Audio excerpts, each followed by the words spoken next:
일본 내 외국인 취업 어떻게 변했나? 얼마 전에 코멘트로 비하하는 말을 한 사람이 있어서 잠깐 코멘트를 달아주다가 그냥 블록 처리를 했습니다. 일단 대화가 안 되는 사람까지 제가 뭔가 대답하는 노력하는 게 바보 같아 보여서 블록을 했고요.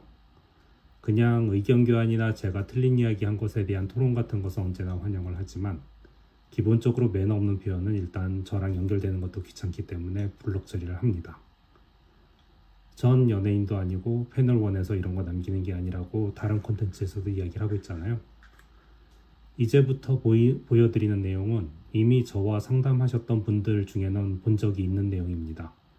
아시는 분들은 아시겠지만 이미 블록 처리했지만 이번 코멘트에 대한 대답도 할 겸 이 내용을 좀 더 빨리 공유를 드릴게요. 일본 외국인 취업 변화표가 있어서 가지고 나왔습니다. 2017년 재료 자격 등록한 외국인 노동자표입니다. IT도 이 외노자 통계에 들어가죠. 그런데 2023년도 자료를 보니까 조금 재밌는 데이터의 변화가 있는데요. 그 중에서 베트남 등록자가 갑자기 1위로 올라갔습니다. 전체적으로 숫자는 조금씩 늘었지만 베트남과 필리핀, 네팔 등지에서 2배 이상 늘었고요. 전체 숫자도 약 128만에서 205만 명으로 거의 2배 가까이 많아졌습니다. 단지 한국인은 5만 5천 명에서 7만 1천여 명으로 20% 가까이 올랐는데 많이 올랐음에도 다른 곳에 비해 적게 늘어난 형태가 됩니다. 물론 당연한 것이 일본에 취업을 했을 때 메리트에 따른 사람들의 인식이 많이 달라졌다는 게 한몫하겠죠. 한국 급여가 가파르게 올랐기 때문에 굳이 일본이 좋아서라는 등의 특수한 이유가 아닌 이상 더 이상 일본에서는 일하는 메리트가 크진 않지요.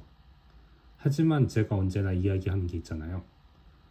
한국에서만 일하는 사람과 외국어를 메인으로 일하는 사람의 차이가 얼마나 큰지는 경험자들은 말해주고 있습니다. 단지 급여가 높지 않아서 이젠 해외로 안 나간다면 거기서 멈추는 사람이 되겠죠. 모든 것의 가치 기준을 받는 돈만으로 결정하는 사람들이 많아지는 요즘 세대에 10년 뒤에 자신의 가치를 보지 않고 지금 받는 일반적인 급여만을 보는 사람들이 많아졌다고 해야 할까요? 자신을 특별하게만 만들 수 있다면 급여표는 전혀 상관이 없습니다. 현재 남들이 얼마 받았네 하는 소리에 귀를 기울일 필요가 없다는 얘기죠. 왜 제가 외국에서 일을 하는 것을 추천하는 걸까요? 외국에서 일하는 게 도대체 무슨 매력이 있는 거죠? 아주 간단한 예를 들어봅시다. 위키페디아는 비영리 목적으로 각국의 사람들이 자기네 정보를 올리는 곳입니다. 즉, 그 국가의 성향이 반영되어 얼마나 정보 공개를 해주는 경향이 있느냐를 알 수가 있죠. 영어로 올린 글은 682만 개가 넘었군요. 그리고 일본은 141만 개, 중국어도 141만 개입니다. 한국어는 10여 년 전에 8만 8천 개 정도였던 걸 봤었는데 이젠 66만 개로 늘었네요. 만약 여러분이 10년간 일본에서 일을 하고 들어왔다 칩시다. 특정 정보를 검색할 때 한국어만 해왔던 사람들에 비해 일본어를 하는 사람들은 3배 이상의 정보를 포함해서 약 4배 이상의 정보에서 검색이 가능합니다. 같은 업무를 했다 하더라도 10년 만에 정보의 양이 3배가 넘어간다는 이야기죠. 물론 검색 능력이나 어휘 등등 부수적인 요인에 의해 바뀌긴 하지만 한국어 정보량에 비해서는 훨씬 많은 정보를 받아들일 수 있다는 사실을 인지하셔야 합니다. 두 번째 메리트는 데이터 양이죠. 일본만 예를 들어 인구수가 2.5배가 많다는 이야기는 해당 국가의 시스템을 만지면 유저 수에 따른 규모가 커지게 됩니다. 일본에서 서비스하면 1만 대가 넘는 서버를 올려서 서비스하는 경우를 종종 봅니다. 한국에서 서비스하시는 분들 중에 서버를 1000대라도 동시에 관리한 적이 있으신가요? 아니, 100대 동시에 관리하는 규모도 생각보다 많지 않을 겁니다.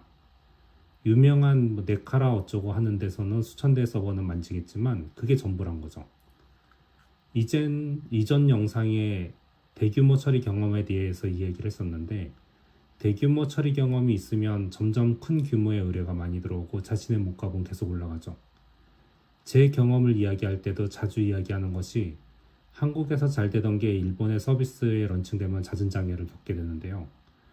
대부분이 한국에선 잘 되었지만 일본에서 쌓이는 데이터 양 때문에 경험하지 못했던 병목 현상을 해결 못하고 서비스를 닫는 경우까지 발생하고 있습니다. 만약 그 정도의 트래픽을 경험하고 해결 방법을 알았더라면 더 큰 시장에서도 좋은 매출을 올렸었겠죠.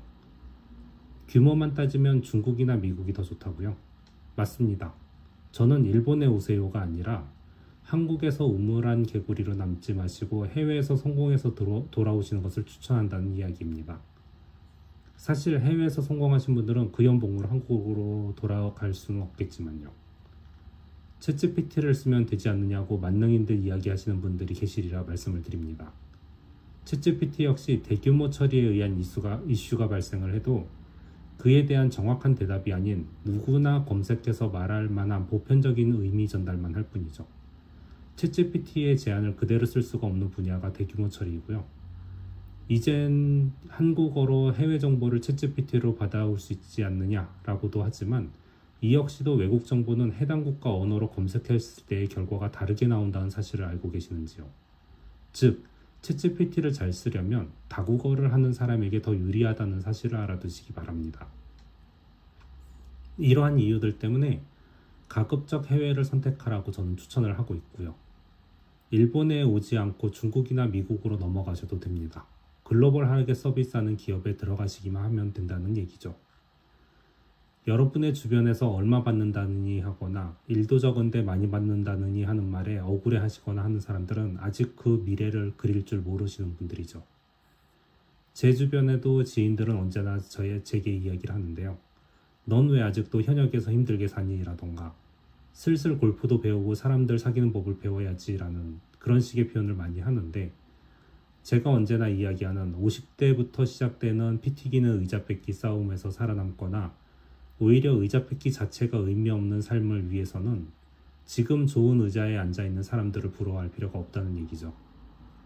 언젠가 그 의자는 또 돌려줘야 하고 다시 뺏는 싸움에서 지는 순간 탈락합니다. 그리고 그들은 그 나이가 되면 의자를 뺏는 방법만 알고 있지 자신의 능력 자체의 발전은 없을 겁니다.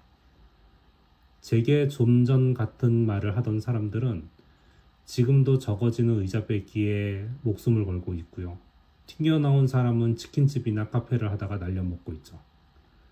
전 그런 모습을 보면서 그들과 어울리면서 골프 치러 다니지 않아서 다행이라고 생각하고 있습니다. 콘텐츠를 시작할 때 코멘트 단 사람을 차단했다고 했잖아요. 그 사람이 베트남이랑 중국이 치고 들어와서 더 힘든데 무슨 말이냐고 반박을 하는 내용이었는데요. 사실 처음엔 내가 다음에 올릴 콘텐츠라서 대답해주면서 의견 교환을 해야겠다 싶긴 했었는데 그냥 상대에게 말하는 매너가 없고 아이디도 6개월 전에 새로 만든 악플용 아이디더라고요. 아마도 본 아이디로는 선량한 척 살면서 인터넷의 익명을 악용하는 사람이라 상대하는 의미가 없다고 판단했습니다. 그래도 여기서 이 이야기를 언급한 이유는 이 사람은 아마도 일본에서 베트남이나 중국인에게 치여서 점점 자기 자리를 잃고 있는 듯한 모습이 보이는데요. 제 콘텐츠에서도 몇 번씩 이야기를 했었죠. 열심히 해서 빨리 상류 공정으로 가지 않으면 베트남 중국인이랑 낮은 급여로 싸울 수밖에 없다고요. 바로 이런 처지에 빠진 사람의 전형을 보는 듯하네요. 여러분은 이렇게 베트남이나 중국인에게 밀려서 힘들게 먹고 살면서 악플용 어카운트나 만들면서 선량한 콘텐츠에 악플이나 달면서 찌질하게 사시겠습니까? 아니면 서로 힘을 모아서 위로 올라가는 선량한 시너지 효과를 만들겠습니까? 스스로 자신의 능력을 테크트리를 잘 설계해서 나이 들어 의자 뺏기에 실패해서 좌절하고 있는 그들을 보면서 웃어줄 수 있는 사람이 되길 바랍니다. 끝.